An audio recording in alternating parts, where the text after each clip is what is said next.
So guys, welcome back to our new video. তো আৰু এটা নতুন ব্লগলৈ আপোনালোকক স্বাগতম জনাইছোঁ। বহুত দিন ব্লগ বনোৱা নাই, আপোনালোকে গমেই পায়।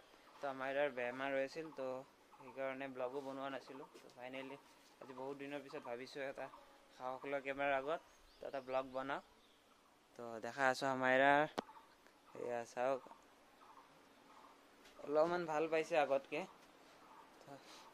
যেনেকুৱা অৱস্থা হৈছিল এইকেইদিন, অলপ মুখত হাঁহি আহিছে, তো সেইটোৱে ভাল লাগিছে। তো গাইজ আৰু এটা বস্তু দেখাই আছোঁ আপোনালোকক, এয়া চাওক মই ৰোৱা ফুলবিলাক কি ধুনীয়াকৈ উঠিছে ইয়াতে। আৰু ইয়াতে জলকীয়া ৰুইছিলোঁ, তো গাইজ জলকীয়াডাল ফুল ধৰি ধৰি সৰি গৈছে, কিয় গম নাপাওঁ। ইয়াতে ফুল ৰুইছোঁ, এইটো সৰু সৰু। তো ইয়াতে জলকীয়া, ইয়াতে বিলাহী, গোলাপ ফুলকেইডাল বান্দৰে মাৰি দিলে, তাৰপিছত ইয়াতে ৰুই দিছিলোঁ, নহ'লে মৰিয়ে গ'ল।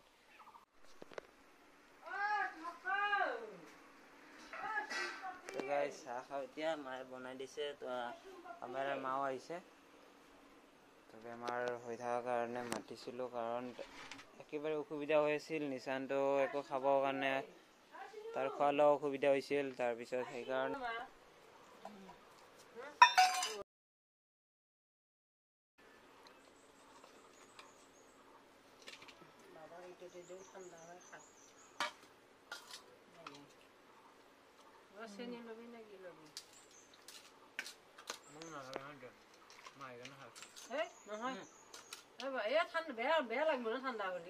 অলপমান মাংসৰ জোল আছে, অলপমান মই খাম নেকি? আঞ্জা নাই, ইমান আছে মাংস চাংস নাই।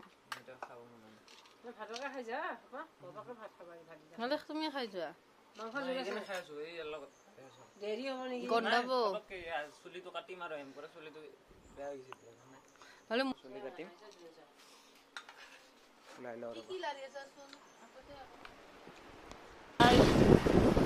আমি এতিয়া মাছ ল'লোঁ, মাছ লৈ লৈছোঁ। তো এতিয়া চাহ আছোঁ ঘৰত।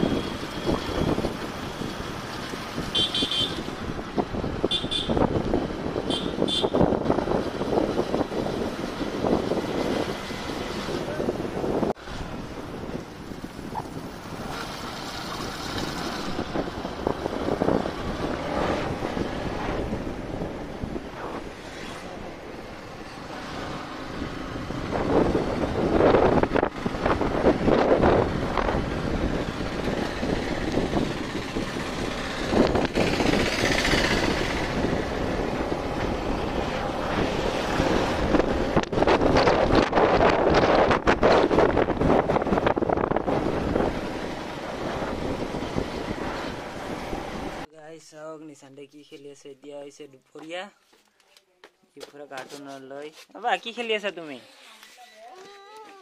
কি খেলি আছা দেখো?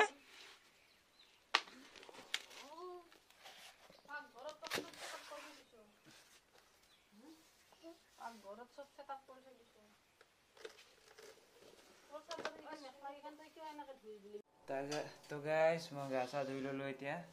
দেখাই আছোঁ নিচানতে কি কৰি আছে। ই আছে ইয়াতে খেলি, আৰু আমাৰ ভাত বাঢ়িছে। আমি মাটিতে খাওঁ, আপোনালোকে কৈ থাকে। তো জাগাই নাই ইয়াতে ডাইনিং টেবুল থ'বৰ কাৰণে, তো আমি মাটিতে খাওঁ। তো মা ইয়াতে মা বনাইছে মাছ, ইয়াতে পিঠা, বঢ়িয়াকৈ খাওঁ। ইয়াতে চাওক নিচানতে আছে। তো মা অহাৰ লগে লগে তাই বেমাৰ খাই মুখত আহি পুৰা। তো চাওক শুনো, ভাত কোনে হ'ব? ভাত মাম ক'ত?